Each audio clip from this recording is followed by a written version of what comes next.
4장 2절 말씀 함께 봉독합니다. 여호와께서 회막에서 모세를 부르시고 그에게 말씀하여 이르시되 이스라엘 자손에게 말하여라. 너희 중에 누구든지 여호와께 예물을 드리려거든 가축 중에서 소나 양으로 예물을 드릴지니라. 아멘.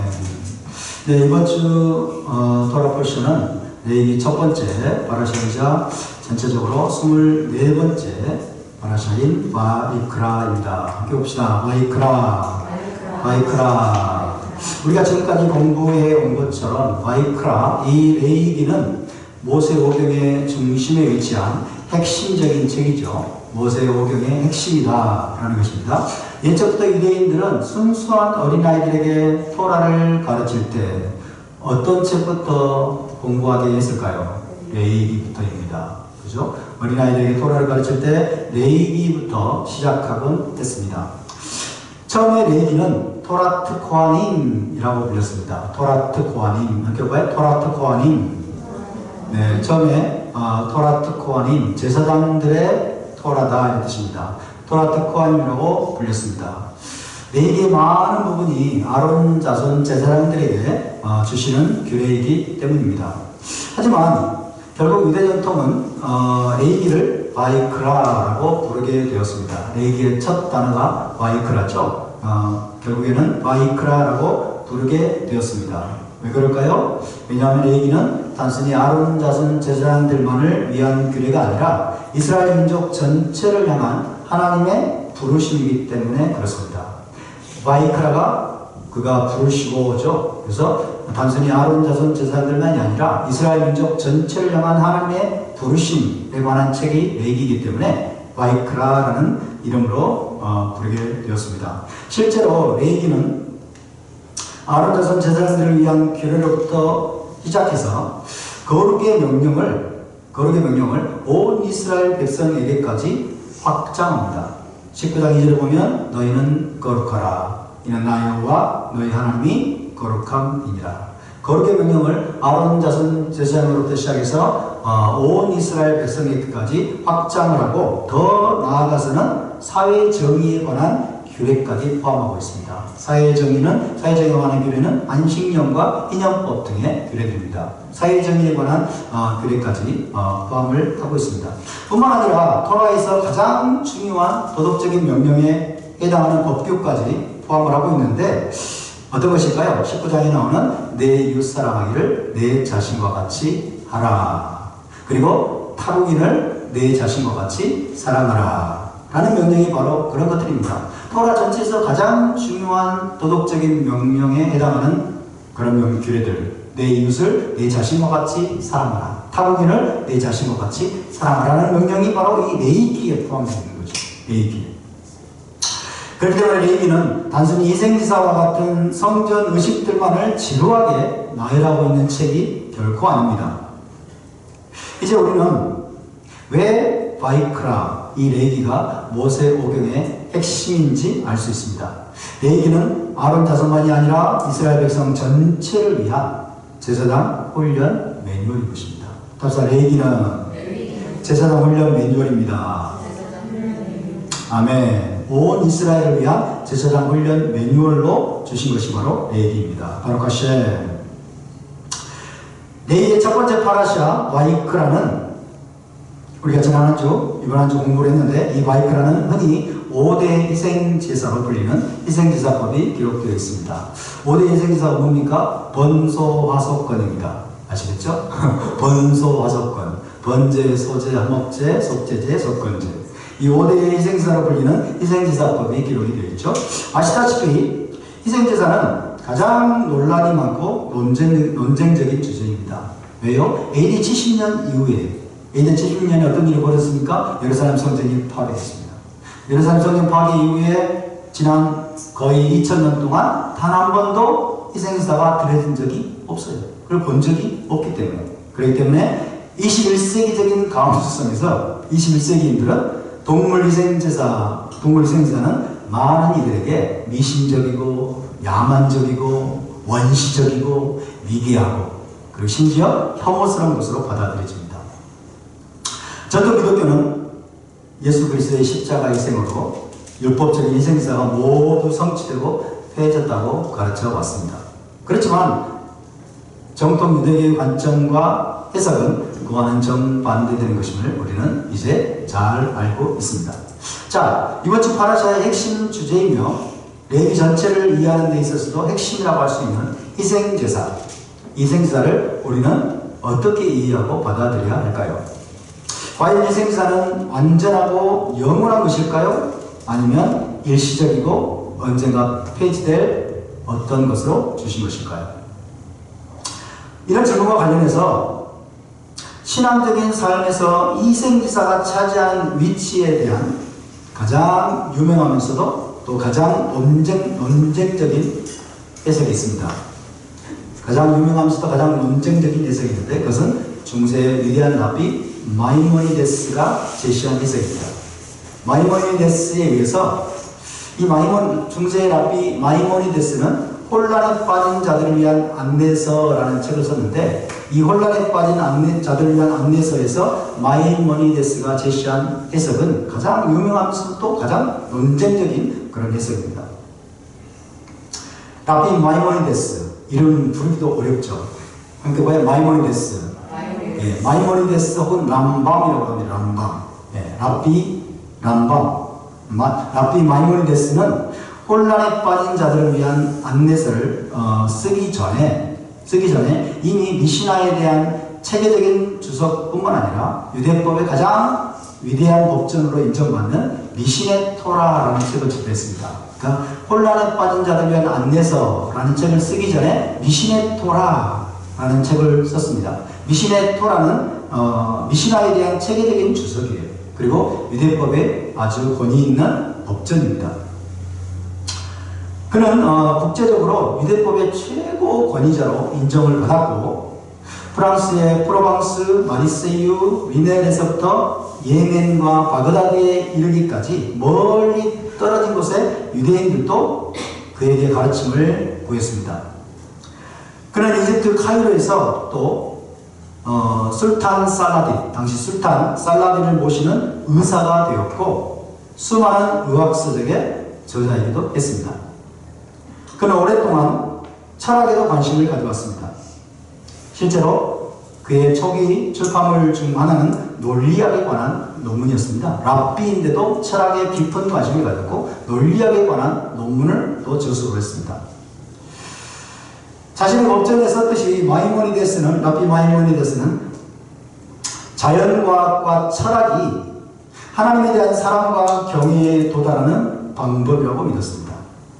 자연과학과 철학이 하나님에 대한 사랑과 경외에 도달하는 방법이라고 믿었습니다. 자, 파워포인트를 한번 띄워주시기 바랍니다.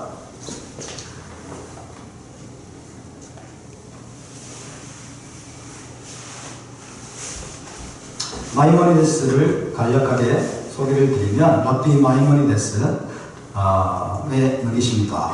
랍비 마이모니데스는 람밤, 합시다. 람밤이라고 합니다. 주요 소설은 혼란에 빠진 자들을 위한 안내서 그리고 미시네 토라를 집필을 했는데 이 마이모니데스는 어떤 사람이냐? 유대법의 최고 권위자이고 그 다음에 이집트 카이로에서 술탄 살라딘의 의사로 봉직을 했습니다. 이 마이모니데스는 신학자이고 철학자이고 또 의사입니다. 대단히 위대한 사람으로 치부가 존경받고 있습니다. 라시의 버금가는 라시와 필적할 만한 유대교의 가장 위대한 랍비 중에 한 사람입니다. 이 마이모니데스의 관점은 자연과학과 철학에 대한 깊은 관심을 가졌어요. 자연과학과 철학이 바로 하나님에 대한 사랑과 경외에 도달할 수 있는 방법이라고 믿었습니다. 하지만 이런 견해에 유대인들이 동의했을까요? 안 했을까요? 이런 견해는 동시대에 살았던 대다수의 사람들과는 공유되지 않았습니다. 당시 대다수 유대인들은 오히려 그리스의 지혜에 너무 몰두하게 되면 자연과학과 철학은 그리스로부터 온 거잖아요. 그죠? 이 그리스의 지혜와의 너무 깊은 만남이 이단으로 끌어가거나 이단으로 이끌거나 적어도 신앙의 이석과 축소를 초래할 수 있다고 생각을 했습니다. 즉 대다수 유대인들은 자연과학과 철학에 대한 마이모니데스의 견해를 위험하게 여겼습니다. 비판적으로 안주했고 위험하게 여겼던 것입니다. 하지만 우연한 만남을 통해서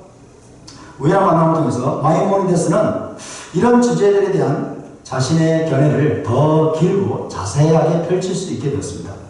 어느 날 모로코 출신의 조셉 이븐 아크닌이라는 젊은 유대인학자가 마이모니데스에게 접근해 왔습니다. 조셉 이븐 아크닌이라는 모로코 출신의 젊은 유대인학자가 이제 이 마이모니데스에게 접근을 했습니다. 이 조셉 이븐 아크닌은 전통적인 유대교 학문뿐만 아니라 의학과 철학 교육도 받은 사람이었습니다. 하지만 조셉은 마이모니데스가 전술한 미신의 토라를 읽기 전까지는 자신의 신앙과 믿음이 흔들린다고 느꼈습니다. 미신의 토라를 읽기 전에 이 사람이 자연과학도 공부했고 철학도 공부했고 유대법도 공부를 했는데 자신의 신앙이 흔들리는 거예요. 근데 미신의 토라를 읽으면서 이제 자신의 신앙이 굉장히 새로운 빛을 발견한다고 느꼈던 것입니다. 그래서 이 조셉 이븐 아크닌이라는 사람은 미신의 토라의 저자라면 자신의 질문과 의심을 이해하고 공감해 줄 것이라고 믿었습니다. 그래서 그는 마이모니데스에게 편지를 보냅니다. 라피님, 제가 당신께서 거주하고 계시는 카이로 근처로 가서 당신과 함께 공부를 해도 되겠습니까? 거기에 대해서 마이모니데스는 동의합니다. 오라. 동의하고 그 결과 1185년부터 2년 동안 1185년이면 말 그대로 12세기죠. 2년 동안 이 조셉 이븐 아크닌은 마이모니데스와 함께 살면서 그의 제자가 됩니다. 마이모니데스 제자가 되고 심지어 양자 같은 존재가 되었습니다.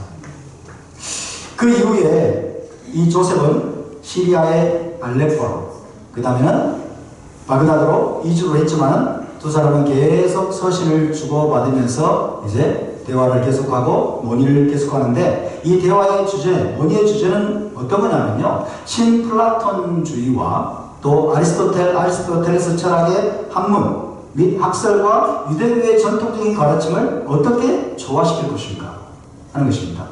당시에는 이 플라톤주의와 아리스토텔레스 철학이 굉장히 강세였거든요.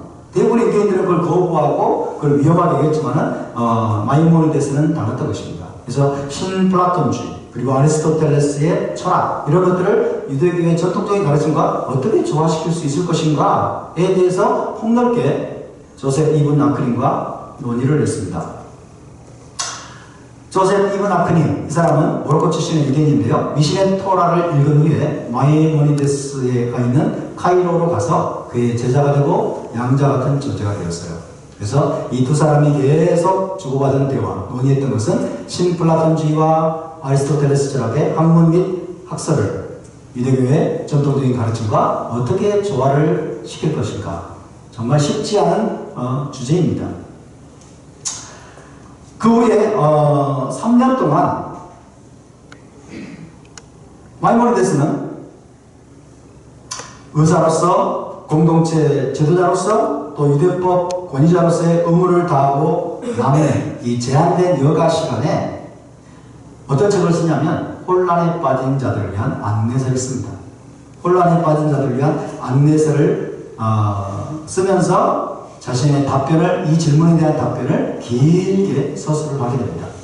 혼란에 빠진 자들을 위한 안내서라는 책은 이 조셉 이븐 아크닌 같은 이런 사람들, 그런 혼란에 빠진 사람들을 위해서 이 질문에 대한 답변을 제시하는 거예요. 신플라톤주의와 아리스토텔레스 철학의 학문 및 학설 이런 것과 유대교의 전통적인 가르침을 어떻게 조화를 시킬 것인가에 대한 자신의 답변을 길게 서술을 하게 됩니다. 마이모니데스는 자신의 아이디어가 사실 논란을 불러일으킬 것을 잘 알고 있었어요. 자신의 이 견해가 많은 논란을 불러일으킬 것이며 철학적인 훈련을 받지 않은 사람들에게는 불안하게 보일 수 있다는 것을 알고 있었습니다. 그렇지만 그는 그 책의 서문에 이렇게 썼습니다.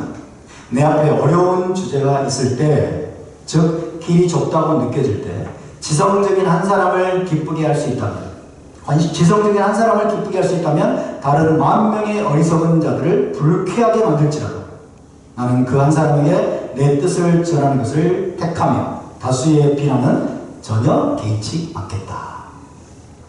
무슨 뜻입니까? 지성적인 진지하게 고민하는 사람, 이 신플라톤주의나 당시에 풍미하고 있던 아리스토텔레스 철학의 이 학문과 이덕의 전통 가르침을 어떻게 조화를 시켜야 됩니까? 라고 진지하게 고민하는 이 지성적인 한 사람을 이해시키기 위한 설명으로 인해서 엄청난 유대교사에서 엄청난 논란과 비난이 쏟아지더라도 개의치 않겠다라는 뜻이었습니다.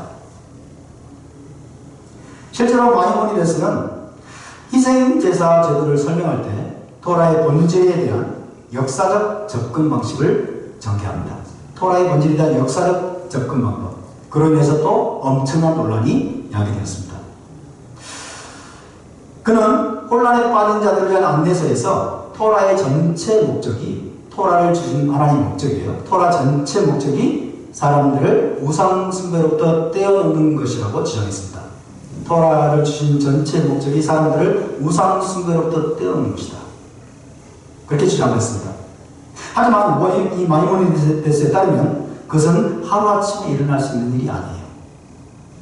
우상에 빠진 사람들을 우상 숭배로부터 떼어놓는 것은 하루아침에 이루어질 수 있는 것이 아니었습니다. 자연에서와 마찬가지로 인간의 본성에서도 변화라고 하는 것은 변화는 인간의 본성이 어떻게 변할까요? 급격한 혁명처럼 변화되는 게 아니라 진화적인 거죠. 점진적인 진화를 통해서 사람의 본성이 변화되는 거죠. 하루아침에 사람이 변화됩니까? 하루아침에 변화되면 죽는다고 그러죠. 그죠? 그러니까 자연에서의 변화도 어떻습니까? 점진적으로 나죠. 그죠? 겨울에서 동물을 가는데 오늘은 겨울이었다가 내일은 봄이다. 이런 건 없잖아요. 서서히 진행이 되는 것처럼 인간 본성에서의 변화도 그와 같다는 거예요. 혁명처럼 변화되는 그런 것이 아니라 점진적인 진화의 과정을 통해서 인간의 본성이 변한다고 믿었습니다. 혁명처럼 세상을 뒤집어 엎자. 이게 공산당이에요. 이게 프랑스 대혁명입니다. 그로 인해서 엄청나게 많은 사람들이 살려고 당하고 세상은 더 파괴되는 방향으로 가기 쉽죠. 어쨌든 인간 본성의 변화는 급격한 혁명보다는 점진적인 진화를 통해서 일어나게 됩니다. 마이모니데스는 이렇게 썼습니다. 들어보세요. 한 극단에서 다른 극단으로 갑자기 이동하는 것은 불가능하다. 그러므로 인간의 본성에 따르면 그가 익숙한 모든 것을 갑자기 중단하는 것은 불가능하다. 마이모니데스는 이것의 증거를 토라 자체에서 찾을 수 있다고 말하는데요. 토라에는 이렇게 쓰여 있습니다. 이렇게 보면 그런 말씀이 있죠. 바로가 백성을 보내주었을 때 하나님은 블레셋 사람의 땅으로 가는 길이 비록 가까울지라도 그곳으로 그들을 인도하지 않으셨다. 이는 하나님께서 백성이 전쟁을 보면 마음을 바꾸어 이집트로 돌아갈까 하노라 라고 말씀하셨기 때문이다. 저기 13장 17절입니다. 노예 상태에 있다가 갑자기 가나안 땅을 차지하기 위해서 블레셋 사람과 전쟁을 한다. 그런 다음에 넘어간다. 이것은 이스라엘 백성들에게 너무 빨리, 너무 많은 것을 요구하는 것이었습니다. 그들에게는 용기를 얻기 위해서 광야에서 고난이라는 경험이 필요했습니다. 가나안 정복에는 자유함 속에서 태어난 새로운 세대가 필요했던 것입니다. 만약에 기적을 통해서 자연을 바꾸실 수 있는 하나님이 왜 인간의 본성도 바꾸시지 못하느냐 라고 묻는다면 마이모니데스는 그것은 인간에게서 자유를 빼앗는 것이 될 것이라고 대답합니다. 하나님은 인간에게 자유를 주셨기 때문에 말하자면 인간의 마음에 직접 개입하지 않으시겠다는 자제의 규율 아래 계신다는 하나님.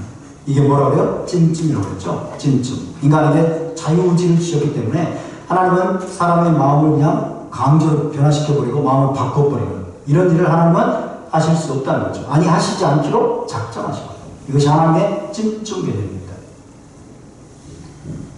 사람들이 변화하는 데 더디다면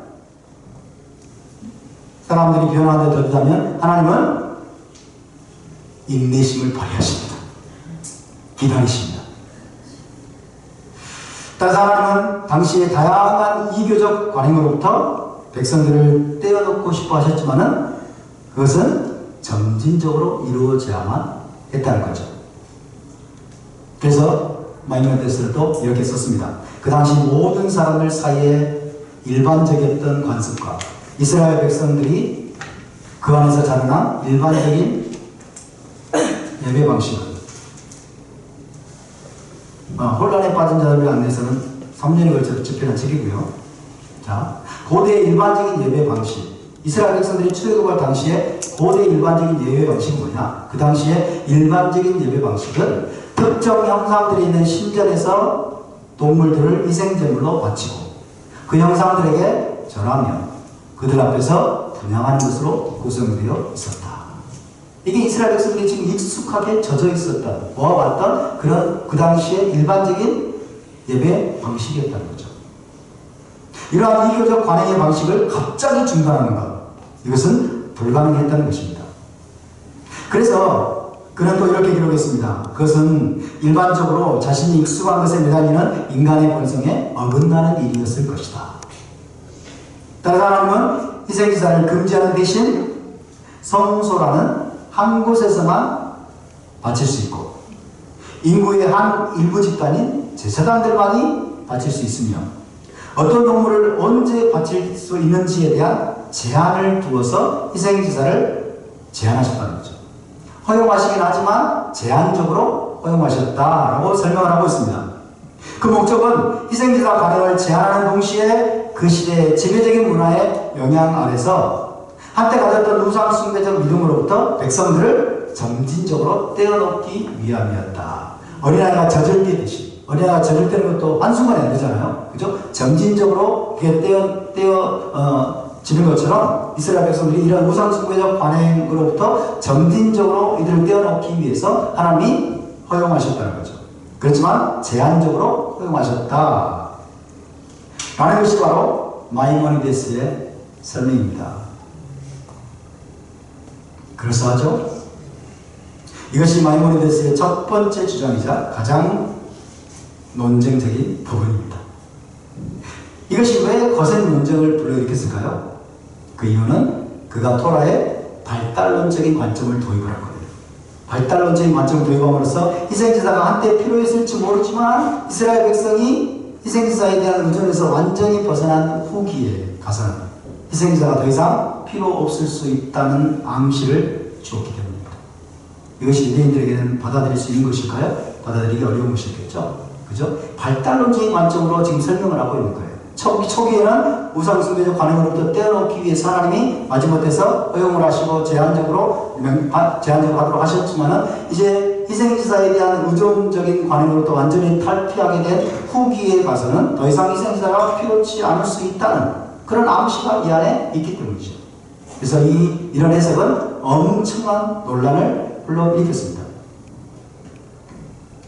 그런데 정말 흥미롭게도요, 마이모니데스는 같은 책 혼란에 빠진 자들을 위한 안내에서 뒷부분에서 토라의 율법은 시간이 지나도 변하지 않는다고 단정적으로 서술하고 있습니다.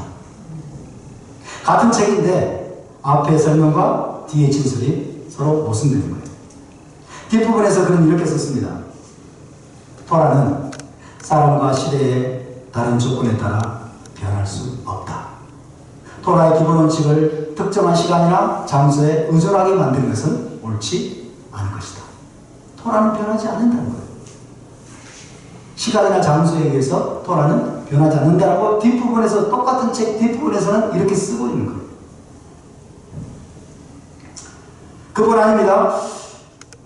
그것은 자신의 법전에서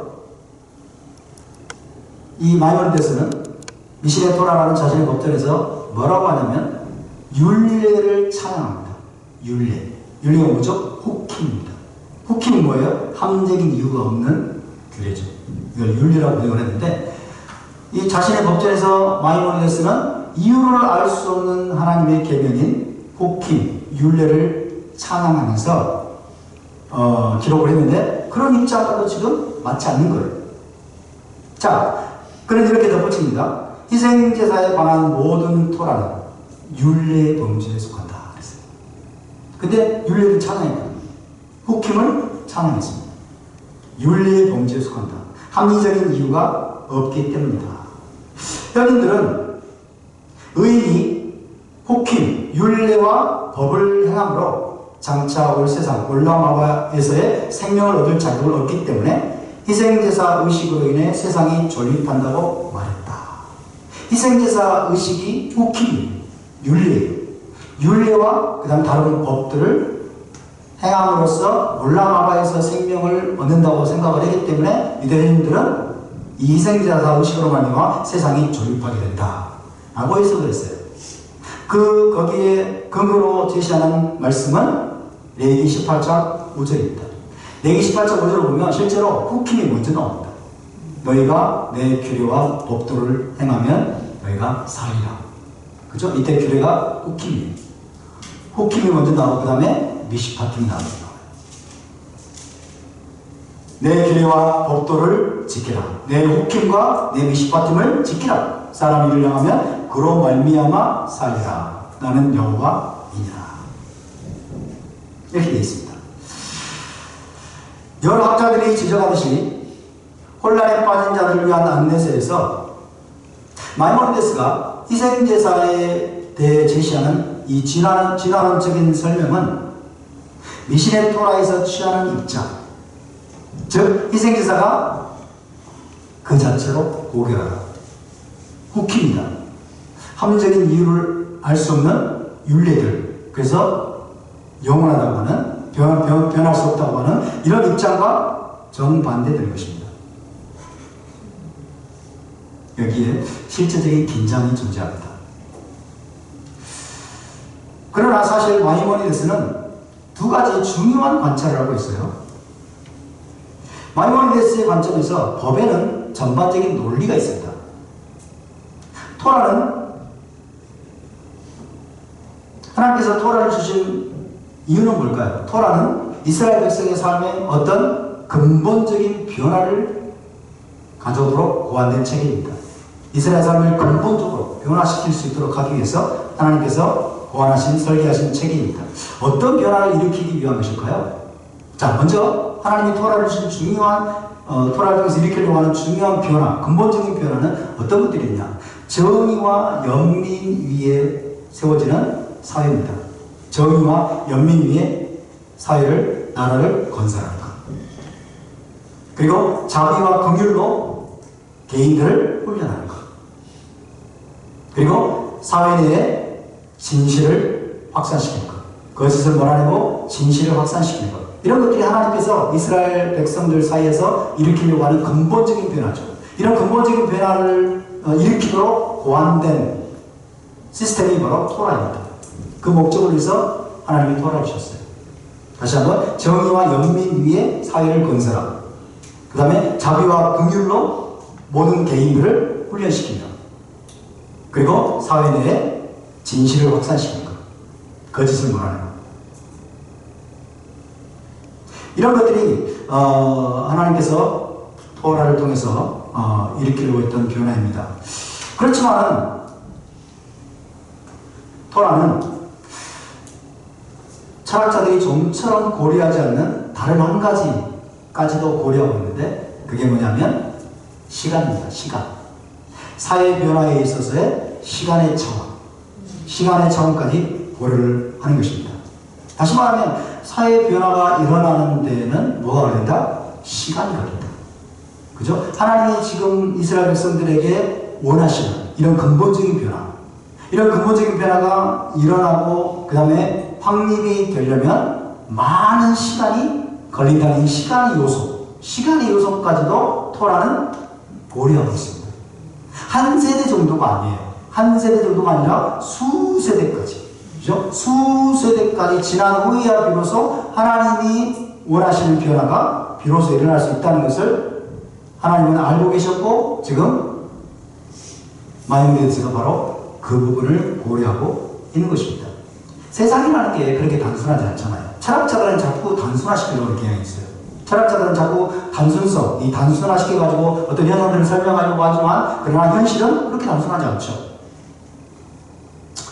그래서 토라가 철학적 체계와 다른 점이 바로 그런 것입니다. 일반 철학은 굉장히 단순하게 현상을 설명하려고 하고 그렇게 묘사를 하죠. 하지만 토라에서는 한 가지 더 중요한 고려사항인데 그것은 시간의 차원입니다. 세상의 변화, 인간이 변화되고 세상이 하나님이 의도하신 세상이 세워지는 데에는 너무나 오랜 시간이 걸릴 수 있다는 거죠. 인간사의 변화가 오랜 시간, 한 세대보다 훨씬 긴 시간이 걸린다는 것을 인정하고 고려를 합니다. 그 결과 계명들은 긴 스펙트럼에 걸쳐서 배열이 됩니다.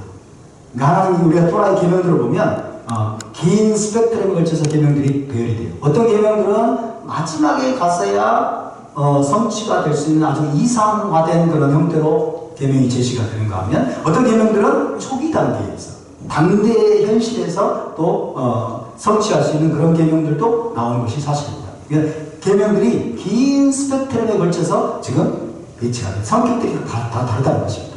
그렇지만 왜 시간의 요소까지 하나님이 지금 고려하고 있기 때문에 그렇습니다.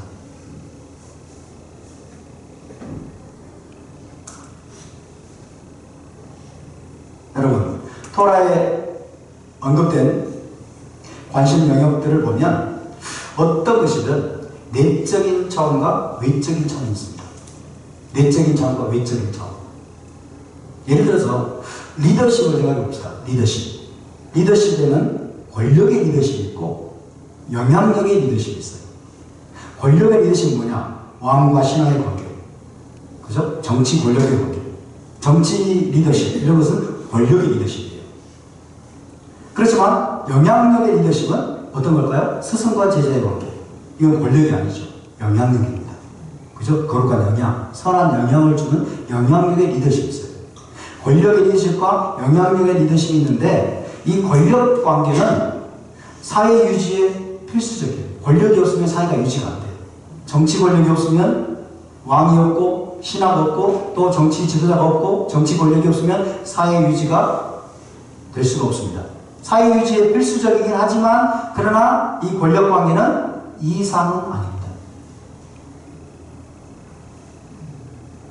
반대로 교육에서 일어나는 것과 같은 영향력 관계, 스승과 제자 사이에 교육이 일어나죠. 이 교육에서 일어나는 것과 같은 영향력 관계는 이상적이긴 하죠. 선한 영향을 줘서 스스로 변화되게 만드는 거죠. 이게 이상적이긴 하지만 메시아 시대가 임하기 전까지는 국가 통치에는 충분하지 않습니다. 국가 통치에는 다 권력이 하나도 없고 스승과 제자 관계를 해가지고 영향력을 주어가지고 나라가 운영되면 이게 되겠습니까? 안 되죠. 따라서 왕권은 토라에서 왕권은 외적인 차원이에요. 외적인 차원인 반면에 교육, 가르침, 영향력, 이 가르침은 내적인 차원입니다. 잘 따라오시기 바랍니다. 토라에서 왕권은 외적인 차원인 반면에 가르침은 내적인 차원입니다.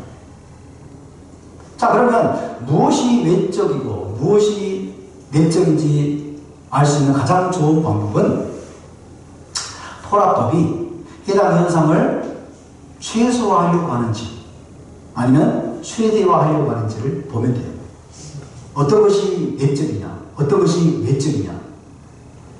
계명들이 있다면 어떤 것이 내적인 차원이고 어떤 것이 외적인 차원이냐. 이것을 분간할 수 있는 방법은 그것을 토라에서 최소화하려고 하는 것이냐 아니면 최대화하려고 하는 것이냐. 이것을 보면 됩니다. 자, 왕에 관해서 한번 살펴봅시다. 왕의 토라 있죠? 신명기 17장으로 대표되는 왕의 토라에 관해서는 토라법은 어떻습니까? 제한적입니다. 최소화하려고 하는 거예요. 제한적이에요. 말을 많이 소유하지 말아라. 은금을 많이 쌓지 말아라. 아내를 많이 두지 말아라. 백성들 위해 네가 군림하지 말아라. 계속 제한을 가하고 있죠. 제한적입니다. 최소화하려고 합니다. 그렇지만 교육에 관해서는 영향력, 교육에 관해서는 어떻습니까? 토라의 가르침은 너무나 확장적이에요. 교육에 대한 계명들은 너무나 많이 강조되고 있습니다. 집에 있을 때나 길을 갈 때나 누워있을 때나 잠을 잘 때나 일어날 때나 부지런히 가르쳐. 계속 그죠? 최대화하려고 하는 거예요. 이해되신 다음에 왕의 권력처럼 토라가 최소화하고자 하는 현상은 외적인 차원이고 이것은 이상이라기보다는 허용에 가깝습니다. 어쩔 수 없이 양보하고 허용한 것에 가깝습니다. 스승과 제자의 관계처럼 가르침, 교육이죠. 스승과 제자의 관계처럼 교육, 가르침에 대해서 이것은 이렇게 최대화하고자 하는 현상은 내적인 차원이며 이상입니다.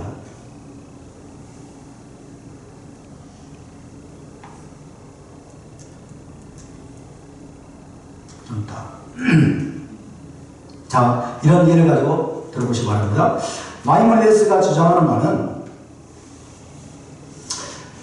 하나님에 대한 봉사, 하나님에 대한 봉사인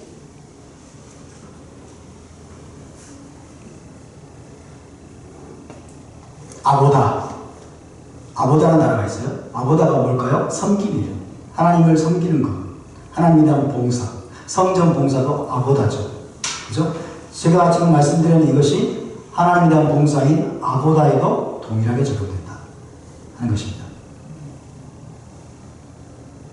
다시 말하면 희생제사는 외적인 차원이고 뭐가 내적인 차원일까요? 기도가 내적인 차원이다. 기도는 내적인 층이고 희생제사는 외적인 층이라는 거죠. 한번 보시면 자, 마이모니데스의 주장입니다. 자, 외적인 층, 외적인 차원의 희생제사가 있습니다. 희생제사는 외적인 차원이지만 그러나 더 깊은 내적인 층, 내적인 차원은 기도라는 거예요. 그래서 유대교의 전체적인 희생제사 구조가 확장적이기보다는 제한적입니다. 희생제사의 기능을 들어보면 상당히 제한적인 것을 살펴볼 수 있습니다. 어떻게 제한적입니까? 희생제사는 지정된 동물들만 드려야 되죠. 양과 소와 염소, 비둘기 지정된 동물들만을 드려야 됩니다. 그리고 세습되는 제사장들에 의해서만 드려지죠. 특정한 시간, 중앙 성소에서만 바쳐질 수 있습니다. 희생제사의 계명은 제한의 방점을 두고 있어요. 제한의 중점을 두고 있습니다.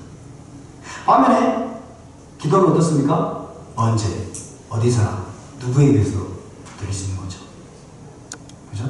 따라서 기도는 이상에 가깝고 희생제사는 양보에 가깝다. 허용에 가깝다. 라는 결론이 나옵니다. 기도가 본질적이고 내적인 층이고 외적으로는 희생제사다. 이것은 허용된다는 거죠. 허용된다. 왜? 당시의 고대 우상숭배 방식에 익숙해 있었던 이스라엘 백성들 사고방식에 그들을 점진적으로 거기서 떼어놓도록 하기 위해서 하나님이 허용하셨지만 그러나 그 내면의 층은 기도라는 거예요. 기도. 자, 이 복잡한 구조의 결과는 시간에 따른 역동성을 창출하는 겁니다. 시간에 따른 역동성. 노예제의 경우를 한번 생각해봅시다. 노예제. 토라는 노예제를 허용하고 있습니까? 예, 허용하고 있습니다. 토라는 노예제를 허용하지만 동시에 제한하고 있어요. 허용하지만 제한합니다. 어떤 식으로 제한합니까? 예를 들어서 일주일에 하루 샤바세 날 남성과 여성들도 주인 못지않게 자유를 누리는 거예요. 위계질서가 깨지는 날, 계급적 위계질서 불평등이 사라지는 자유의 날, 해방의 날, 그것이 한 주에 한 번씩 돌아오는 샤바십니다. 샤바세는 하나님께서 실질적인 노예 해방의 효과가 있도록 하나님이 설계를 하셨어요. 제한하신 거죠. 노예제를 하나님이 인정하셨지만, 그러나 허용하셨지만, 그러나 제한적으로 하나님이 그렇게 하시는 겁니다. 그 이후로 역사 속에서 노예제가 폐지되기까지는 수천 년이 걸렸습니다. 수천 년이 걸렸습니다. 미국의 경우에는 19세기가 되어서야 그것도 내전을 거친 후에야 비로소 폐지가 됐죠. 남북전쟁이라고 하는 내전을 거친 후에야 비로소 폐지. 이게 인간 본성이에요. 인간 본성이 그렇게 하루아침에 안 변한다는 거죠. 노예를 부리고 노예 위에 군림하고 노예를 막 부리면서 자기의 이익을 추구하고 이런 인간의 본성이 하루아침에 안 변한다는 거죠.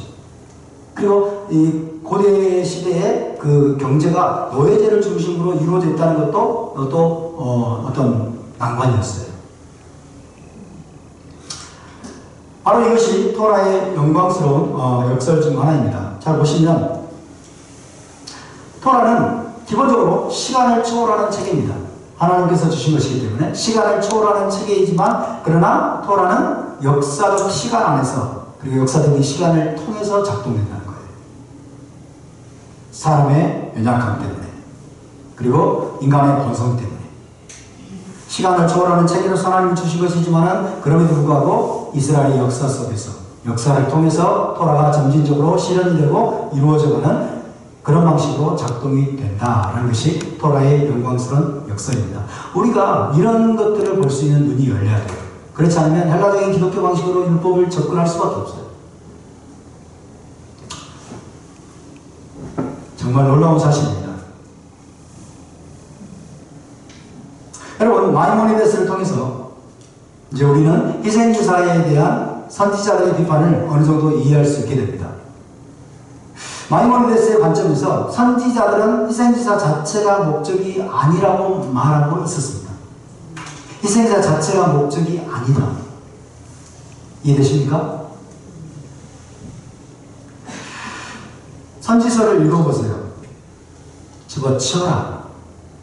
헛된 재물을 가져오지 말아라. 그잖아요. 절기재물을 이 냄새도 맡기 싫다. 선지자들을 통해서 희생지사가 본질이 아니라고 계속해서 말하고 있는 거죠. 그 자체가 목적이 아니라는 거예요. 희생지사는 하나님 한 분만을 섬겨야 한다는 것을 백성들의 마음속에 확고히 정립하기 위한 수단이었다는 거죠. 그러나 이스라엘 백성은 수단과 목적을 혼동합니다. 수단과 목적을 혼동해서 어떻게 합니까? 마치 하나님을 섬긴다는 개념에 더 깊은 내용이 없는 것처럼 희생제사 자체에 몰두합니다. 희생제사 그 자체를 목적으로 여깁니다. 그렇죠? 그래서 절기에 샤밧에 막 희생제물만 드리면 하나님을 섬기는 게 전부인 줄 알아요. 이걸 목적으로 여겨요. 그게 이스라엘 백성들의 잘못이고 이스라엘 백성들의 또 오류죠, 오류. 어쨌든 이런 마이모니데스의 견해는 후대 유대교 사람들로부터 엄청난 비판에 직면했습니다. 자, 유대인들은 이렇게 물었습니다. 만약 희생제사가 일시적인 허용에 불과했다면 왜 우리는 매일 그것이 회복되기를 기도하는가? 유대인들은 지금 매일 희생제사 회복되기를 기도하고 있거든요. 희생제사가 일시적으로 하나님이 허용한 것에 불과했다면 왜 우리는 그것이 매일 회복되기를 위해서 기도하는가? 라고 유대인들은 물었습니다. 하지만 마이모니데스는 그에 못지않게 중요한 또 다른 질문에 대해서 아주 설득력 있는 답을 제공합니다. 그 질문은 뭐냐면 이겁니다.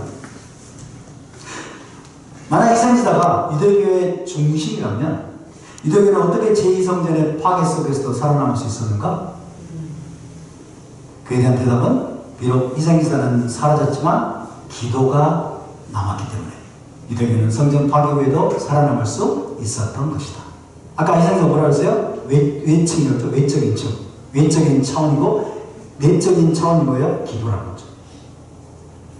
희생제사는 마이모니데스 관점에서 어쩔 수 없는 상황 속에서 하나님이 허용하신 것이고 양보하셨기 때문에 제한적으로 하셨어요. 성전에서만 해라. 호셔 동물만 바쳐라. 제사장들이 제단 번제단에 태워라. 이렇게 제한하셨어요. 외적인 층, 외적인 차원입니다. 그러나 내적인 차원은 더 보다 번지는 차원은 기도라는 거죠. 희생제사가 유대교의 중심이라면 유대교는 어떻게 제2성전의 파괴 속에서 살아남을 수 있었는가? 비록 희생제사는 사라졌지만 기도가 남았기 때문에 유대교는 성전 파괴 후에도 살아남을 수 있었던 것이다.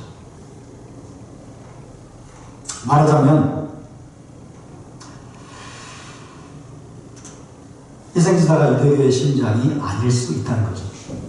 지금 수많은 적도파 유대인들이 제3성전 세워가지고 하나님 앞에 희생제사 드릴 날을 간절히 고대하고 있어요.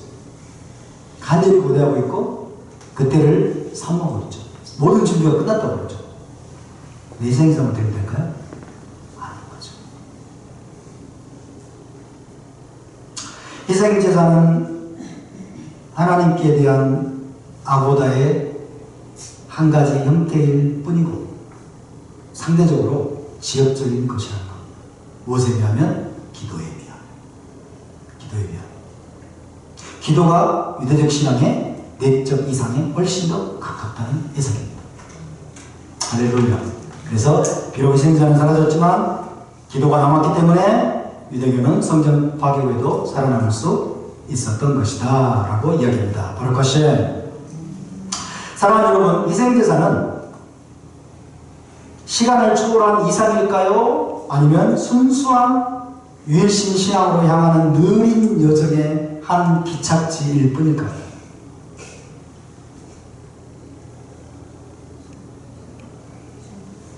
다시 말씀드릴게요. 희생제사는 시간을 초월한 이상일까요? 아니면 순수한 유일신 신앙으로 향해가는 느린 여정의 한 기착지일 뿐인 것일까요? 이에 대해서 철학자 마이모니데스는 이렇게 말합니다. 유대법의 권위자인 마이모니데스는 또 다르게 얘기합니다. 미시네 토라에서는 이렇게 말하고 그 다음에 혼란에 빠진 자들을 위한 안데스에서는 다르게 말합니다. 서로 모순적으로 말합니다. 여기 역동적인 긴장이 있습니다. 이 모습은 실제보다 외관상 더 두드러져 보일 수 있습니다. 하지만 중요한 한 가지 사실은 분명합니다. 뭘까요? 유대적인 신앙은 희생제사가 사라진 후에도 살아남았다는 것입니다. 시편 51편 16절 17절을 보시면 시편 기자가 이렇게 말을 하죠. 주께서는 제사를 기뻐하지 아니하시나 그렇지 않으면 내가 드렸을 것이라. 주는 번제를 기뻐하지 아니하시나이다.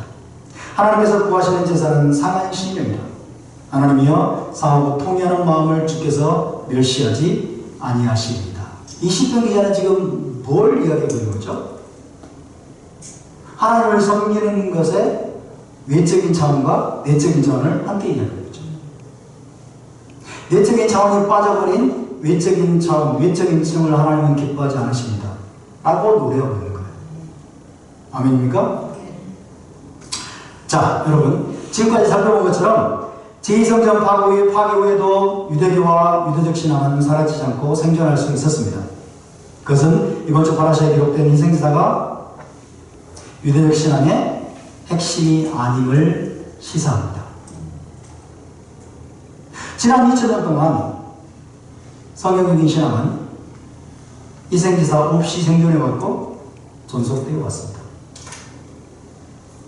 그것은 희생제사를 넘어서는 다른 무언가가 유대적인 신앙에서 훨씬 더 중요하고 핵심적인 것임을 시사합니다. 왜 하나님께서 지난 2000년 동안 성전이 파괴된 상태에서 계속 유지되어 오도록 허락하셨을까요? 성전과 희생제사가 없는 상태에서 거의 2000년 동안 유대적인 신앙이 보존되고 계승되도록 하나님 허용하신 이유는 무엇일까요? 성전이나 희생제사보다 훨씬 더 근본적인, 그죠? 훨씬 더 내적인 차원, 그것이 있다는 것을 시사하고 있는 거죠.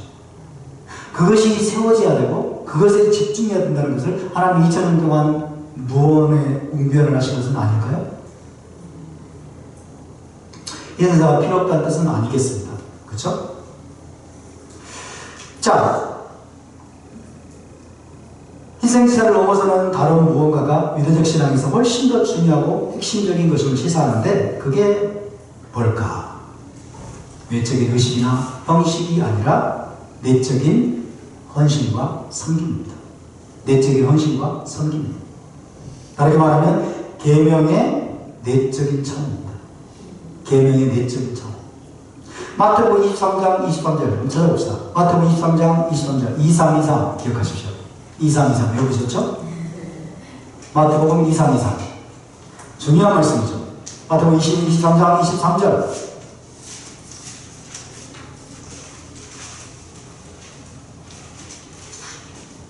여기서 예수님은 이렇게 말씀하십니다. 자, 함께 읽습니다. 시작. 화 있을진저 외식하는 서기관들과 바리새인들이여, 너희가 박하와 회양과 근처의 11조는 들이되 토라에 더 중한 바 정의와 긍휼과 믿음은 버렸도다. 그러나 이것도 행하고 저것도 버리지 말아야 할지니라. 둘 다 주님은 긍정하고 계십니다. 둘 다 긍정하고 계세요. 그럼에도 불구하고 화면을 보시면 예수님께서는 박하와 회양과 근처의 11조를 계명의 외적인 차원으로 지금 말씀하고 계세요. 그리고 정의와 긍휼과 믿음, 이것은 계명의 내적인 차원으로서 토라의 더 중요한 바라고 말씀하십니다. 토라에서 더 중요한 것이다, 더 본질적인 것이다 라고 말씀하고 있죠. 그러니까 박하의 회양과 근처의 11조를 드리는 것, 정의와 긍휼과 믿음 모두 다 하나님의 계명이에요. 둘 다 하나님의 합법적인 계명인데, 그러나 11조를 드리는 것은 계명의 외적인 차원이고, 더 중요한 내적인 차원은 정의와 긍휼과 믿음이라고 지금 말씀해 주고 있습니다. 여러분, 성경적인 신앙은요, 외적 차원의 계명 없이 존속될 수 있을지 모르지만은 내적인 차원의 계명 없이는 존속 자체가 불가능합니다. 아멘입니까? 정의와 긍휼과 믿음이 빠져버려요. 정의는 미시파트, 긍휼은 라하민, 헤세드, 믿음은 에무나, 신실함.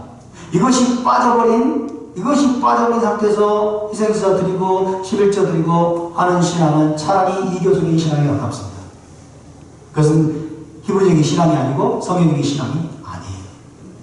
그렇지만 여러분, 희생제도 못 드리고 성전의 모든 의식들이 사라져버리고 성전이 파괴돼버리고 제사장들이 할 수 있는 모든 섬김들이 불가능한 시대에서도 여전히 우리는 정의를 행하고 긍휼을 행하고 그 다음에 신실하게 하나님을 섬긴다면 이것은 유대적인 신앙이 맞죠.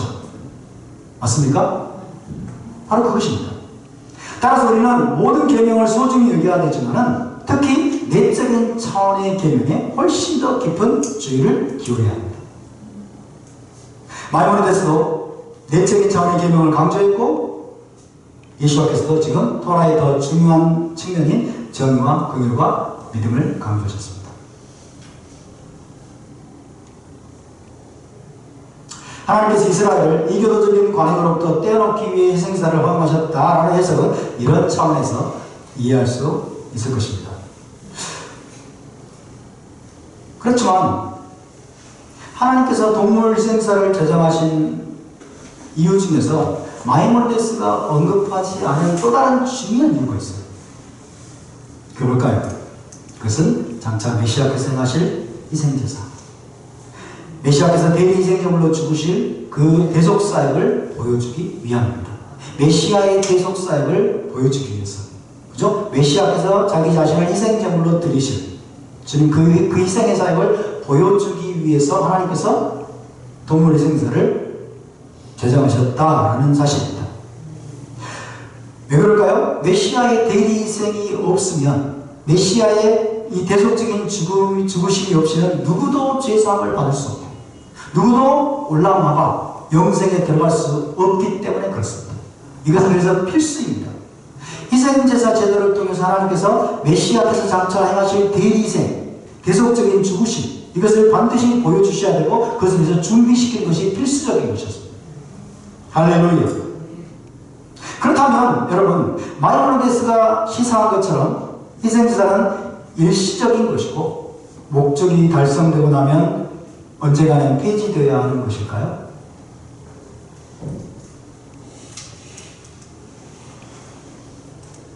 마이모니데스가 지금 그걸 암시하고 있잖아요.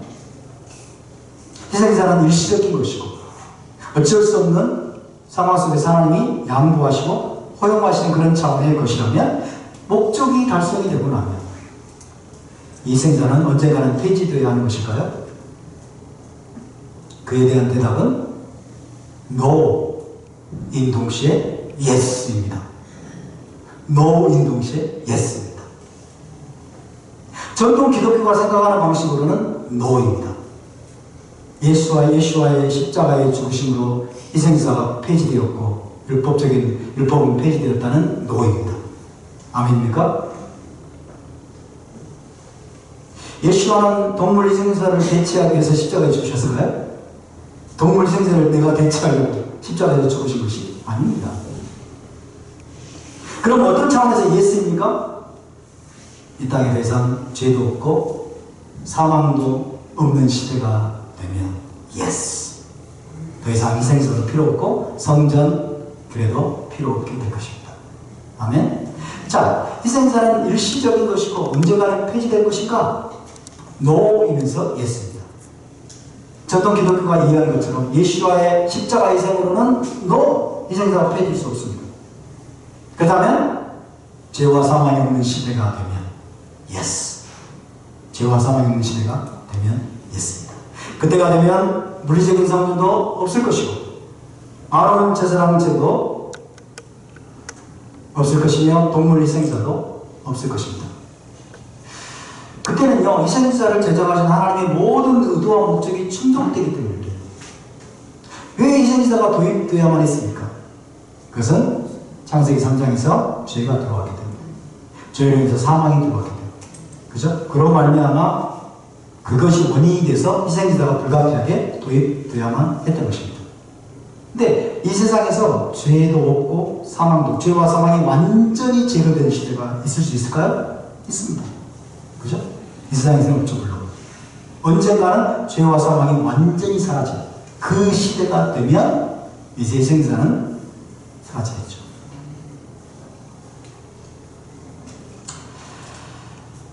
맞습니다. 마이모니데스가 이스라엘 백성을 이교도적 예배 관행으로부터 전지적으로 떼어놓기 위해 희생사를 일시적으로 허용하신 것을 본 것은 어느 정도 일리가 있습니다. 하지만 단순히 우상숭배 관행이 근절되고 유일신 신앙이 확립될 때까지가 아니라 이 땅에 죄와 사망이 완전히 없어질 때까지 하나님께서 허용하신 것입니다. 마이모니데스는 일리가 있습니다. 그죠? 이스라엘이 우상숭배 관행으로부터 완전히 떼어내어질 때까지는 아니고 이 땅에서 죄와 사망이 완전히 제거될 때까지 하나님이 일시적으로 한시적으로 허용하신 것이다 하는 것입니다. 그래서 결론입니다. 희생자는 한시적인 것이고 일시적으로 허용된 것일까요? Yes. 그러나 마이모니데스가 말하는 그때까지가 아니라 예수님께서 또 우리 사도들이 우리에게 가르쳐준 바로 그때까지입니다. 우상 숭배 관행이 근절되고 유일신신앙이 확립될 때까지가 아니라 이 땅의 죄와 사망이 완전히 없어질 때까지 허용하신 것입니다. 할렐루야. 그때가 언제입니까? 메시아 왕국이 끝날 때입니다. 메시아 왕국 시대까지는 뭐가 있습니까? 여전히 죄가 있습니다. 메시아 왕국에 여전히 사람이 죽는 일이 있습니다. 100세에 죽는 자는 저주를 받는 것입니다. 메시아 시대에도 100세에 죽는 자가 있을 수 있다는 거죠. 그죠? 메시아 시대도 부활체로 들어가는 사람들 외에는 죽는 일이 있겠죠. 그죠? 죄가 있고 죽음이 있어요. 제한적이지만 상당히 많이 회복이 됐겠지만 여전히 죄가 있을 것이고 여전히 죽음이 있을 수 있습니다. 그때까지는 희생자가 유효하다는 거예요. 죄와 죽음의 문제를 다루시기 위해서 하나님께서 일시적으로 한시적으로 도입하셨기 때문에 이 메시아 왕국 7,000년이 끝날 때까지는 예스 허용이 된 거예요. 일시적으로. 그렇지만은 이제 이 땅의 죄와 사망이 완전히 없어질 때가 되면 희생지사도 사라지게 될 것이다. 그때가 언제입니까? 그 시대는 올라가봐 장차 올 세상 새하늘과 새 땅 시대입니다. 자, 이 말씀을 읽고 우리 이 시간 이제 말씀을 마치겠습니다. 계시록 21장 3절에서 4절 그리고 22절입니다. 시작. 내가 들으니 보좌에서 큰 음성이 나서 이르되 보라 하나님의 장막이 사람과 함께 있음에 하나님이 그들과 함께 계시니 그들은 하나님의 백성이 되고 하나님은 친히 그들과 함께 계셔서 모든 눈물을 그 눈에서 닦아주시니 다시는 사망이 없고 애통하는 것이나 곡하는 것이나 아픈 것이 다시 있지 아니하리니 처음 것들이 다 지나갔음이라.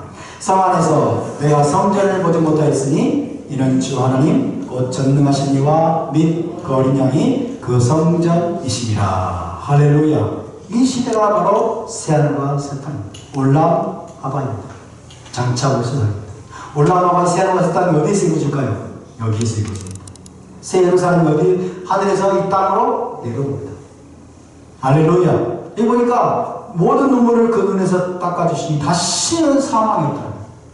죽음이 완전히 제거됐어요. 완전히 정복됐어요. 사망했던 말은 뭐가 없다는 뜻입니까? 죄가 없다는 뜻입니다. 죄의 삭은 사망입니다. 죄와 사망이 완전히 제거된 시대. 그래서 통하는 것이나 곡하는 것이나 아픈 것이 다시 있지 아니하리니 전 것들이 다 지나갔습니다. 성 안에서 예루살렘 성에서 새 예루살렘 성 안에서 내가 성전을 보지 못하였습니다. 예루살렘 성전 같은 성전이 없다는 거예요. 성전이 또 말은 희생제도 없다는 뜻이죠. 그죠? 아론 자손 제사장 제도도 없다는 뜻입니다. 뭐가 있습니까? 멜기세덱 번째 제사장. 우리 모두가 제사장이에요. 그때는 모두가 제사장인 바로 그런 시대입니다. 그것이 바로 새 예루살렘 시대입니다. 새 예루살렘을 미리 맛보는 시대가 메시아 왕국 시대예요. 저와 여러분이 새 예루살렘에 들어가려면 너무나 오랜 시간이 걸려요. 너무나 많이 기다려요. 그렇지만 메시아 왕국은 얼마 남지 않았습니다. 여러분, 이때가 올 때까지, 또 메시아 왕국이 올 때까지, 오늘도 내일도 우리는 부지런히 토라를 공부하고 토라를 준행하면서 여러분이 언약적인 책임을 이루어가는 저와 여러분이 될 수 있기를 주의 이름으로 축원합니다. 자, 우리 함께 일어나서 기도하겠습니다.